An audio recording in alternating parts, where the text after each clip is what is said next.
大場さん、こんにちは。こんにちは。今日は何を教えてくれるんでしょうか。はい、今日はですね、本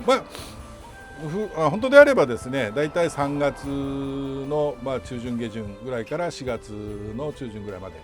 の間が一番その時期なんですけどね、この津山ヒノキのちょっと植え替えをやろうかなと。もう結構パンパンですのでね、根が、植え替えをやっていこうかなと思いますで、今日が3月7日ですか。若干早めなんですけど、だいたい春、もうなんか最近春やな、ポカポカやなってなってきた頃に、植え替えするのがいいかなというふうには思います。あんまこうちょっと寒い地方なんかではもう少し先でもいいかなと思いますので、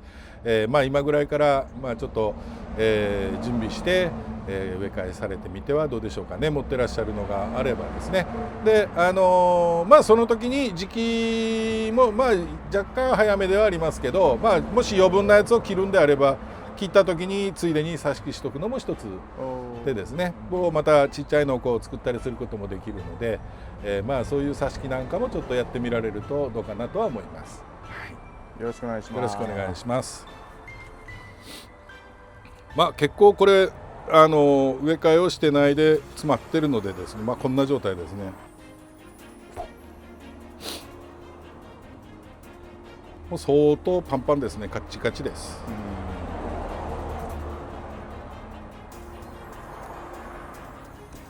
これをちょっと、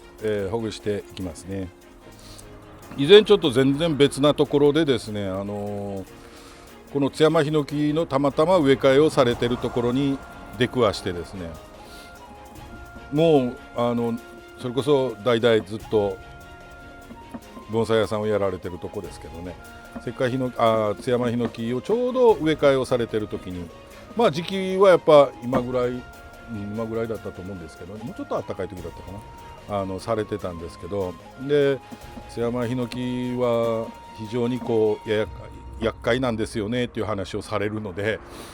なんでっていう話してたら、ここの表面のですね、上土ここをあんまり取ってしまうと枯れる確率が高くなるとおっしゃったんですね。でもう私は結構こう削るんですけど、なんかほとんど、苔がついてたら苔を取るぐらいでほとんど触らないんだみたいな話をされてて、結構でかいやつを植え替えされてたんですけど、初めてそれは知ったなと思って、でそこでちょっとでかい津山ヒノキをあの時2本かな分けていただいて、結構大きかったですよ。ここ置いたとして鉢があって、こんなこう綺麗なでかいやつですけどね。で、1本は都城の方が買っていただいて、もう1本は宮崎市内の方が買われたんだけど、結局その方が手放す時に都城の方が買う。結局2本とも今都城にありますけど、そこの植え替えを両方、私がしてるんですね。で何年か前にも後から都城に行った分も植え替えちょっとやったんですけど、今んとこ枯れちゃいないんですけどね、もしそういうお話を他にも聞いたことがあるよっていう方がいらっしゃったらですね、またちょっとその辺のコメントも情報いただけるといいんですが、今んとこそれで枯れたはないんですけど、ちょっと気になることだったんですよね。なんか枯れる確率が高くなると、ちょっと聞き間違いかなと思って一回その後問い合わせでも電話で聞いたことがあるんですけど、やっぱそうだっておっしゃって、何本か植え替えをすると大概 1,2 本枯れてしまうみたいなこと言われたんで、そらいかんと思ったんですけど、でこの津山ヒノキに関してはですね、こう植え替えで今こうちょっと植え取ってて途中からガツガツいきますけど、若干こう太めの根ですね、こういうのはなるべく短く切ってしまうんですけど、細かい細い根はですね、極力残すような方向でやっていきます。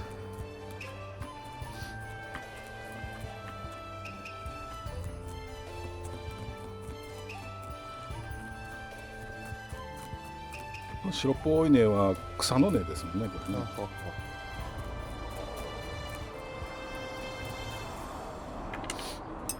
こういうやつですよね。草の根ですよね。これは違うか。こんなんは全部草の根ですね。こうやってこういうのを残しとくとまたすぐ草が生えてしまうのでですね。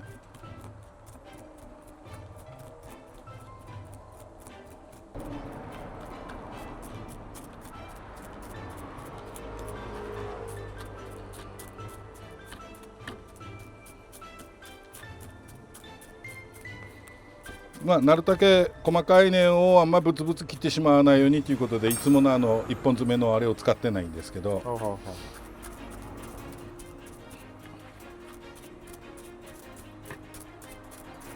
それでもやっぱ切れちゃいますけどね、こうやってつっついてやるわけですから。まだじくじくですね。今日水をあげてないんですけどね。昨日たっぷり雨が降りましたのでね。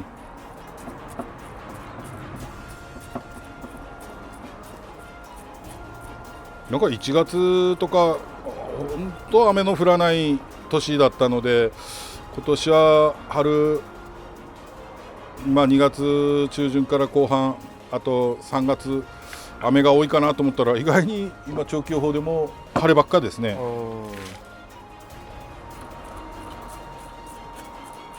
これから桜の時期にもなるので、桜は特にですね、あんま雨が降らない方が花も長く見れるでしょうから、花見を楽しみにしてらっしゃる方は特に。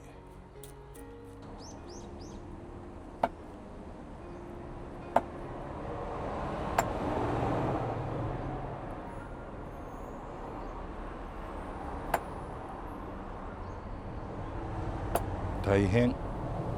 これ全部草の根ですからね。なんか白髪探ししてみたいですね。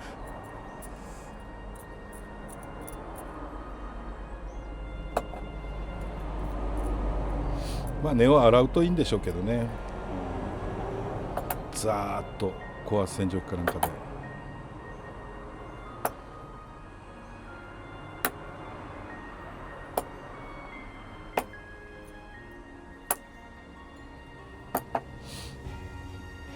大体基本赤玉主体の用土で植えるんでしょうけど、これもともと作ってらっしゃった方が四国の方なので、山砂ばっかりですよね。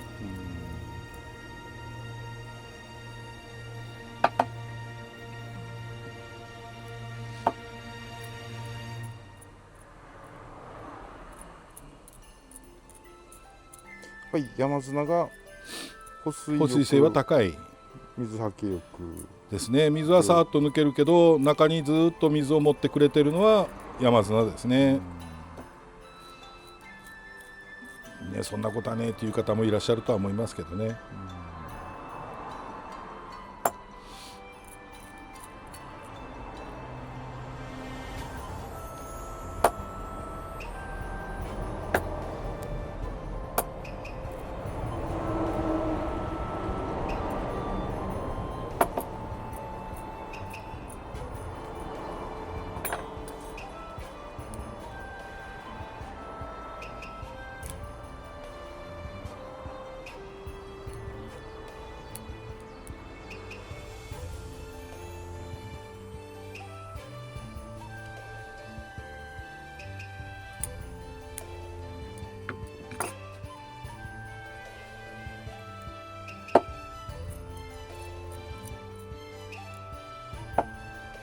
実際はどうなんですか？いや、だから私それで枯れたことがないので、今まで通りやってますけど、あんなやっておっしゃったんですよね。確率が増えるって言って。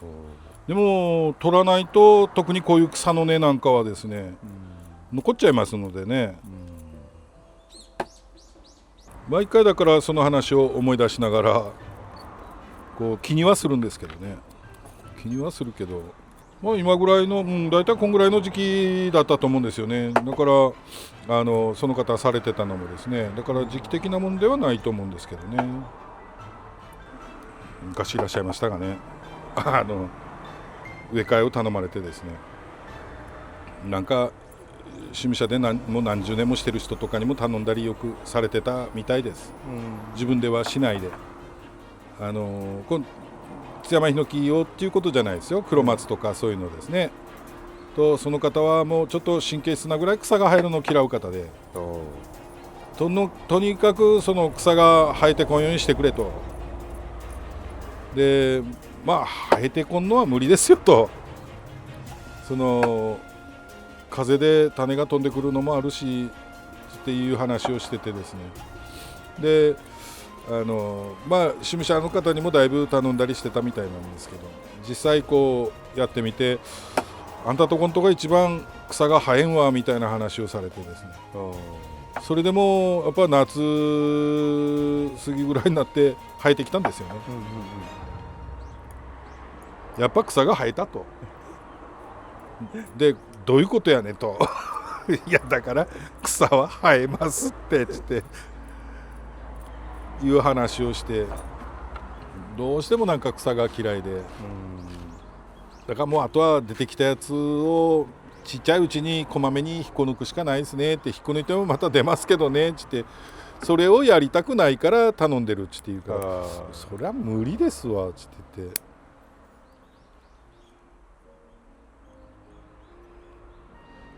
一回それを全然よその県の方にですね、盆栽屋さんに聞いたことがあるんですよ。そういうお客さんがいらして、自分でせえって言えって言っていやいやなかなかお客さんにそういうことはよう言い切らんがって言ったら、その顔でやって言われました。ちょっと失礼ですよね。まあこんな感じでしょうかね。結構ざっくり取りましたけど。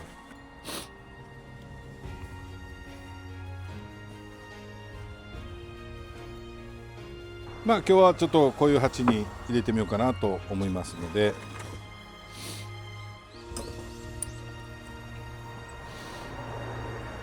結構こやつがですね、下水抜きの穴がでかいんですよね。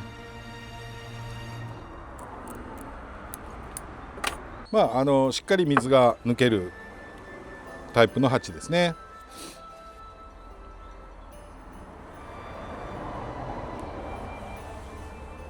最近ちょっともう面倒くさくなってきて、こういう U 字っていうかですね、こういうのを底網を抑えるのに使ってるんですけど、お客さんからですね、メガネ型のあれの作り方をって言われて、時々その YouTube で見るそうですよ。でまあそんな難しいことじゃないんですけどね、まあこんなやって輪っかを作るんですけど、で作ったらまた反対側もこう輪っかを作ってあげて、まあ要はこういう形にしてあげるわけですね。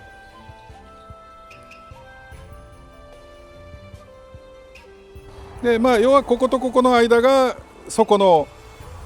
穴の大きさですねにここを合わせるわけなんですけど、でまあちょっと今日じゃあこれ使ってやってみましょうかね。まあ穴の大きさはだいたいそれに合わせて鉢底ですね、これをやるんですけど、まあその時にこうやってる部分をこれをこうグイーッと回してあげるわけですよ。反対もグイーッと。でこの輪の部分が上になって下の棒の部分がまあ下にこうくるような、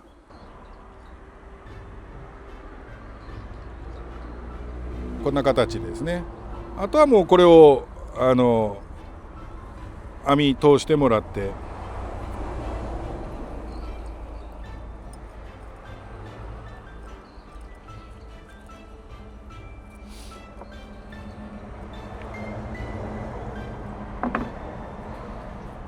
でまあそこをこう曲げてもらってですね、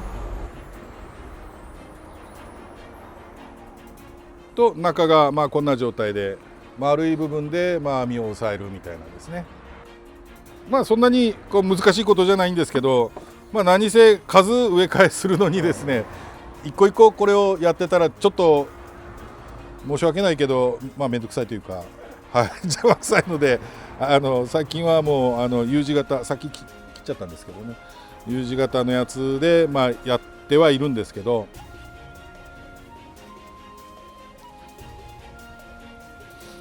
まあ U 字型だろうがこれだろうが、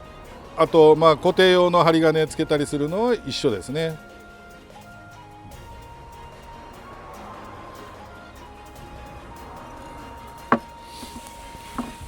て、あとはもうこう鉢に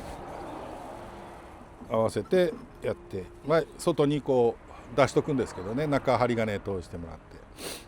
これで木を縛って固定するというようなやり方ですね。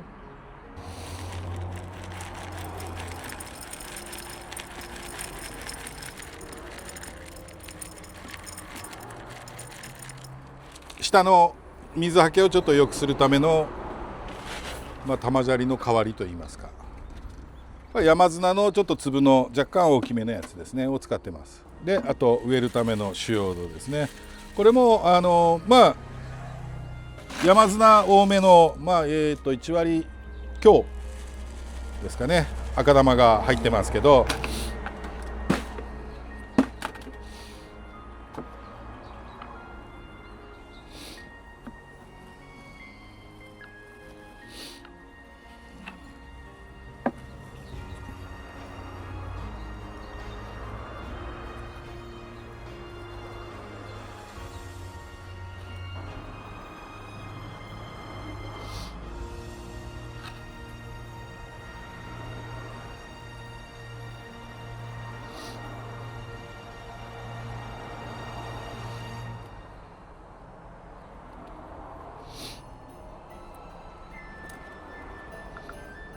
ちょっと長すぎましたね。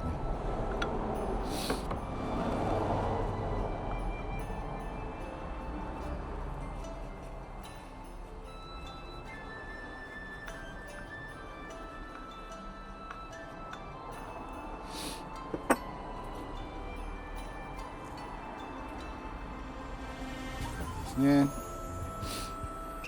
あんまり締めすぎなくても、割合早めに根は出ますのでね。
上に出てるのはですね、中に巻き込んでもらってもいいんですけど、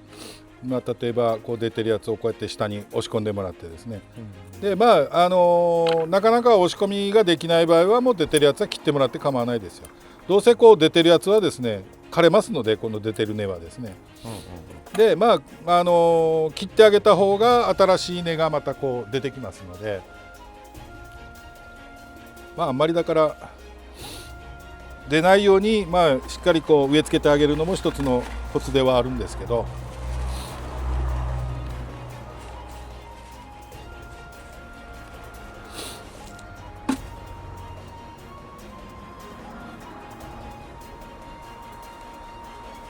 こんな感じでしょうかね。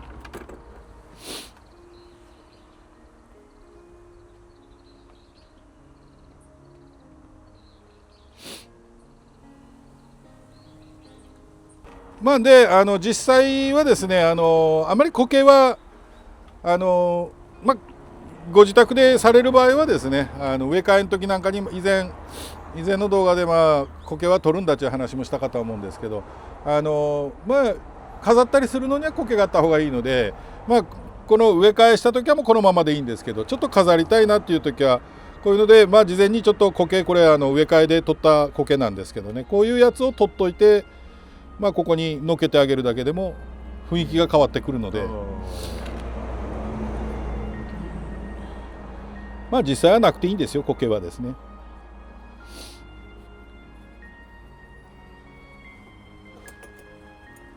まあ、飾る時のためですね。でこの端っこだけしっかりこう押し込むような感じにしてもらって、ここを押し込むか押し込まないかで水かけた時に苔がポロッと浮いてしまいますので、まあ意外とこれを押しとくと、まああんまり苔が浮いて外れることもないのでですね、まあ簡単にちょっとこう乗っけるだけでも雰囲気が変わるのでですね、まあこんなやって飾る時用のためにこうやって苔を貼ってもいいかなとは思います。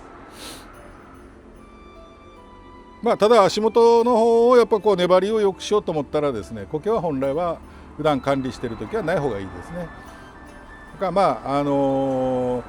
ういったのを飾りで使って飾り方が終わったらまた外してあげるっていうのもいいかもしれないですね。まあそれこそ何週間かとか1ヶ月とかそのくらいだったら普通にポッと取れば取れますので、ずっとこれが1年2年3年ってやっていくともうここに苔が張るので、まあ、土も一緒にボロッと取れるかもしれませんので、まあ実際この苔の裏側にあるのはこれ根っこっちゅうわけじゃないんですけど、ただ下に張り付くためのものですから、これで水を吸うわけじゃないんですけどね、この苔自体は。まあ普段はあんまり苔は必要ないですけど、ちょっと飾りたいなっていう時にはこういうふうに苔を乗っけてもいいかなというふうに思います。まあ、時々こういう質問もあるんですよ。苔どうやったらそんな苔が生えるんやろうかって。いや生えるんじゃなくてまあ、例えばああいうカレンダーとか展示会なんかの時は後から貼ったりするんですよ、結構っていう話をしたりするんですけどね。でまあ、山なんかで、山苔とかなんか木についてるやつとかあるんですけどね、ああいうのをつけたりすると結構分厚かったりして。もうそこだけ盛り上がってしまったりしますので、それはそれで松竹梅なんかの時には逆に苔が目立っていいかもしれないですけど、まああんまりこういう時にはだから植え替えの時に何かの時に使えるように取っとくっていうのも一つの手です。苔外してまあちょっと水分の多いようなところにちょっとこう置いとくっていうのも一つの手ですね。本来は日に当たってるところで生きてる苔の方がいいんですけどね。はい、なかなか、まあ、道端の苔、まあ、これもありますけどね、よく山道なんか行くと泥沿いにあるじゃないですか。でもあれの苔の中にもやっぱりいろいろ虫がいたりなんだしますのでね、まあ、そういうのも使うのも一つは手ですけど、あと道路の脇にこうあったりするのは砂苔言ってあれもポロポロ取れたりするので、まあちょっと何日間か飾りで使う分にはいいですけど、でただハイゴケとかですね、ああいう苔玉なんかに使ったりするやつですね、あれは木に登っていくのですぐ、まあ、ハイゴケなんかはあまり適切ではないですけどね、まあ、できたらこういう鉢物の中に、まあ、この辺なんかもこれなんかもありますけどね、こういう中に苔がありますけど、まあこんなんをちょっとちょこちょこ取っとくのも一つの手ですね。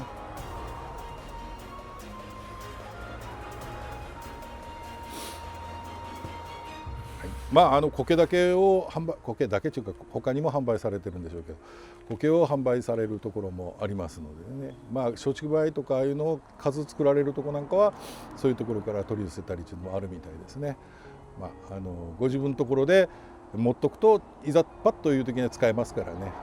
植え替えした時に全部捨ててしまうんじゃなくて、ちょっとトレーに乗っけて置いとくっていうのも一つの手ですね。割合水かけてなくて干からびたようにあっても水かけるとまた戻りますからね、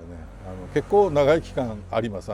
苔だけポッと置いといてもですね、まあ自分のところで持っとくのもいいかなとは思います。はい、まあ、やってみてください。ありがとうございました。ありがとうございました。